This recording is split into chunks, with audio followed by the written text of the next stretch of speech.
welcome to the show, Caitlin Clark. Caitlin, did you ever What's think up, you'd guys? be back? Cheers. Excited to be Cheers. back. Don't worry. I got this nice throwback Gatorade can. Well played. Well played. Nothing like a product placement. It's more than just that are coming. What will the league have in store for them when they get there? Look, SVP, reality is coming. Okay.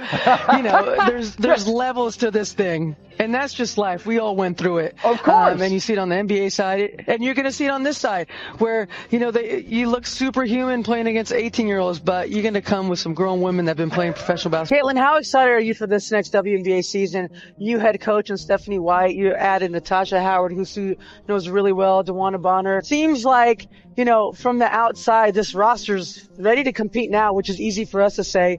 We know there's a process to get there, but when you see that and you see those names come in, what does that make you feel like?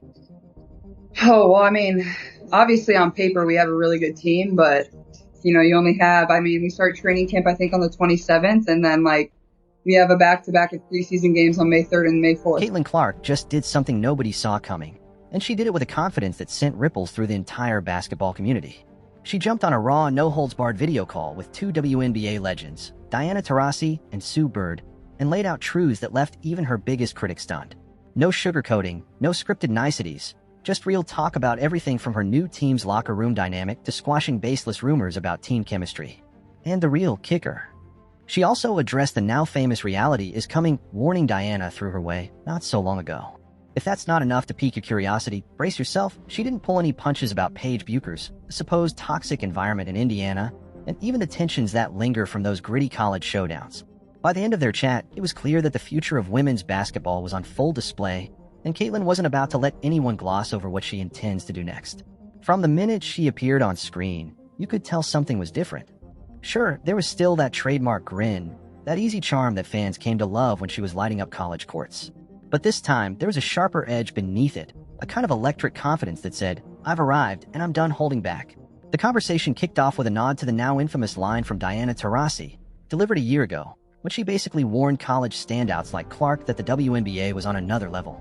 "Reality is coming," Taurasi said to the camera, almost daring these young stars to prove her wrong. Fast forward to today, and as soon as the topic came up, Taurasi admitted, half jokingly and half seriously, that she'd been forced to eat her own words. Caitlin's response? A playful smirk, followed by a polite but telling smile that said, "Yes, I heard you.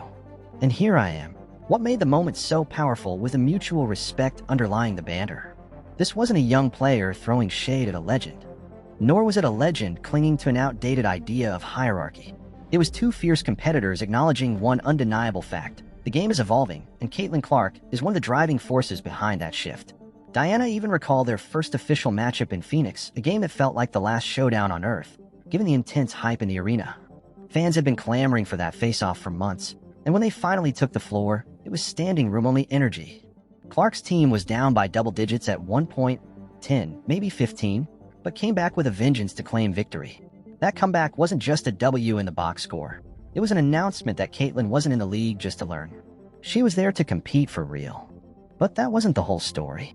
If you dig a little deeper, you'll find Caitlin isn't just a pure scorer or a fearless competitor. She's also someone who's leveraging every new resource at her disposal to become an even bigger threat. In the off-season, a seemingly random photo went viral.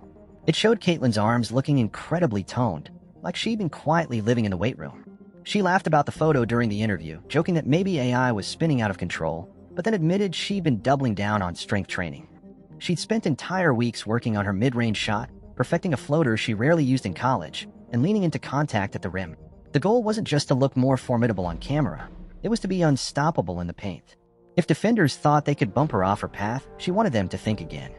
Yet even as she opened up about her own development, Caitlin was quick to credit the new faces around her. Under head coach Stephanie White, the Indiana Fever have retooled half their roster. Natasha Howard, DeWanna Bonner, Sophie Cunningham, these are not just names on a stat sheet. They're proven talents who can bring big plays in crucial moments. Caitlin acknowledged the real challenge, building chemistry with 7 incoming players on a tight schedule. Training camp starts soon, preseason games roll around almost immediately, and there's precious little time to gel. Still, she seemed unfazed. In her mind, the big question isn't, can we do this? It's, how quickly can we make it happen? She spoke of feeding the ball to newly acquired scorers, playing off their strengths, and learning to exploit matchups she might have struggled with last year. The vibe you get is that she's already visualizing the entire playbook, seeing how pieces fit together before the first whistle blows. But no discussion of Caitlin Clark's rookie year in the WNBA will be complete without mentioning the swirling rumors about toxic locker rooms and alleged drama behind the scenes. If you follow women's basketball, you've probably heard the chatter, some of it fueled by legend Cheryl Swoops, who claimed that players on the Fever didn't even want to be there. That's a heavy statement, especially coming from one of the greatest ever to grace the court. But Caitlin addressed this controversy head-on, with zero hesitation. She made it plain that those rumors were baseless, describing how close-knit the team actually was, even when they started last season by losing 8 straight. According to Caitlin, you can't survive a slump like that, let alone rally to a respectable finish if you don't get along. For her, the notion that they were at each other's throats was laughable, a product of outsiders thinking they knew what was happening behind closed doors when they really didn't. She explained that the hardest part isn't even confronting the rumors themselves. It's ignoring the noise long enough to keep the locker room vibe strong.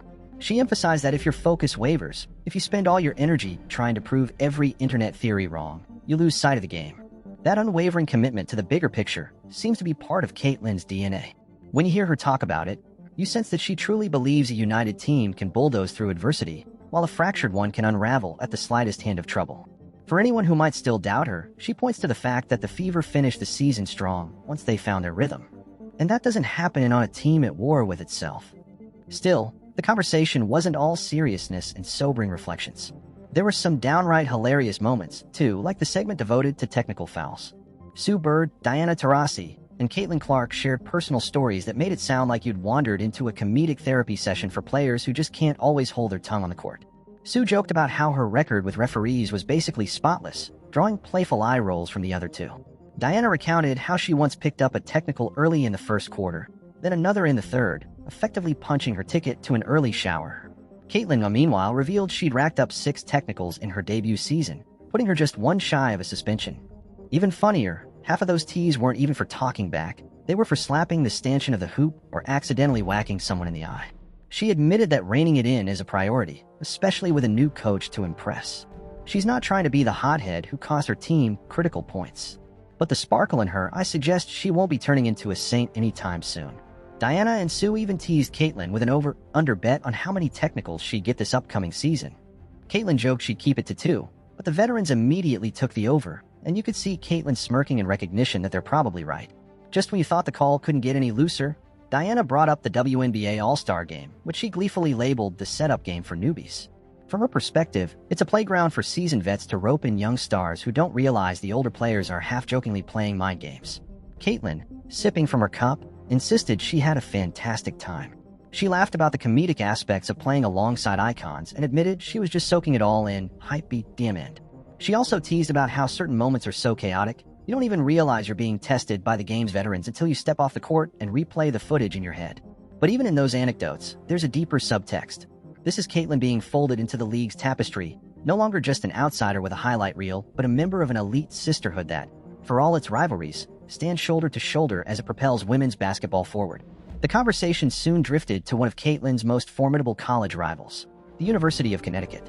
She's faced them 3 times, across tournaments and high-stakes games, and each encounter felt like a chess match, especially with Gino Arima orchestrating from the sidelines. She gave him full credit for consistently deploying some of the best defensive tactics she's ever seen. If you watch old game footage, you'll find times when she was frustrated by how meticulously UConn shadowed her. Whether it was pressing her full court or switching defenders at the perfect moment, the Huskies made it painfully clear they knew exactly how to mess with her flow. But there's admiration in her voice when she described it. Yes, it was frustrating, but it also pushed her to expand her skill set, to search for counters, to be more cunning with off-ball movement. And that's what great rivalries do. They force you to evolve.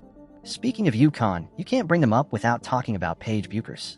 Caitlin's tone turned almost reverent when she described Paige's poise on the floor. Poise, she emphasized, is the golden currency in the WNBA, especially for a point guard adjusting to new teammates, a new coach, and sky-high expectations. Paige's mid-range game, Caitlin insisted, might be one of the smoothest she's encountered. And it's not just about shooting. Paige's ability to toggle between point guard duties and playing off the ball makes her a nightmare for defenses. In Caitlin's view, that versatility spells instant impact at the next level. She even hinted that Paige might be a big enough draw in Dallas, if that's where she ends up, that the team should consider moving games to a larger venue to accommodate the crowd.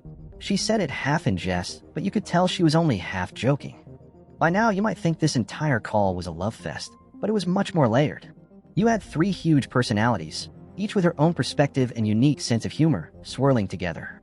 At times, the conversation felt like a living tapestry of the WNBA's evolution, legends who've been there, done that, and a fresh star forging her path while respectfully acknowledging those who paved the way. The generational friction was evident, but so was the overwhelming mutual respect. Even as they ribbed one another about age, technical fouls, and who gets to retire or play forever, you could sense an undercurrent of pride. Sue Bird and Diana Taurasi are widely regarded as two of the best to ever pick up a basketball, and they seem genuinely excited about the direction Caitlin is taking the league. One especially poignant moment came near the end, when Diana teased Caitlin about cherishing every second on the floor before she even thinks about retirement. She joked that life off the court is busier than people expect, so there's no need to hurry up and exit the game. The subtext was clear: you only get so many years to compete at this level. Savor them, because once they're gone, you'll never recapture that exact feeling. Caitlin nodded, half laughing, half contemplating the fact that she's just starting a journey the other two have nearly finished. It was like watching a symbolic passing of the torch, even if that phrase sometimes gets thrown around too easily. This time, it felt earned. It was an authentic moment of one generation telling the next, "We trust you to carry on what we've built."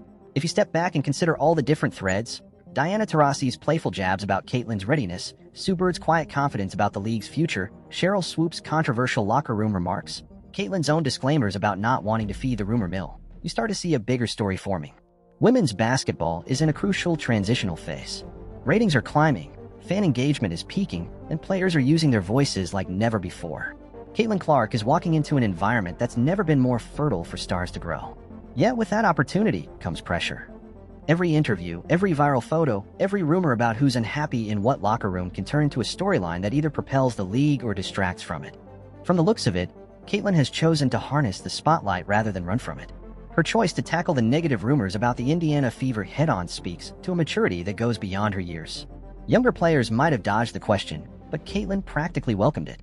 She cleared the air in a matter-of-fact way, insisting that outsiders have no idea what goes on within a tight-knit circle.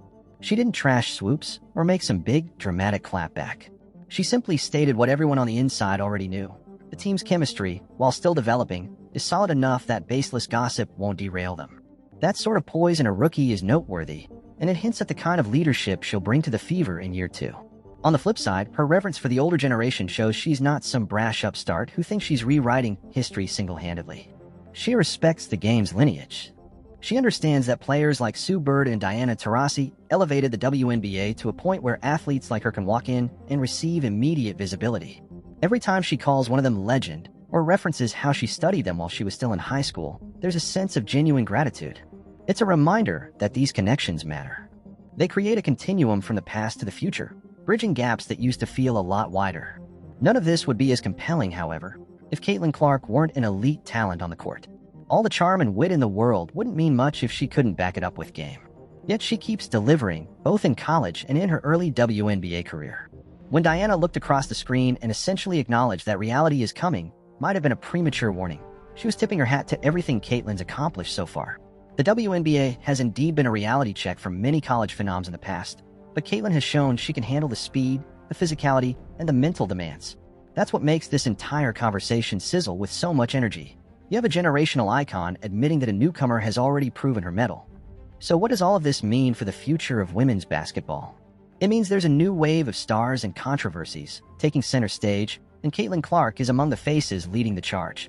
This interview, with its candid revelations and playful sparring, captured a moment in time when the conversation felt bigger than just 3 players. It was about the league, the fans, and the unstoppable momentum that's been building over the last few years. By letting viewers into this virtual hangout, the WNBA gave us a glimpse of how its brightest personalities interact when cameras aren't strictly on for game time.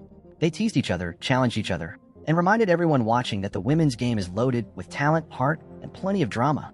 Both the good kind and the kind that can keep you up at night if you're the subject of swirling rumors. Like, subscribe, and get ready for the next wave of women's basketball history. A new generation is here, and they're not asking for permission to rewrite the script, they're doing it right now.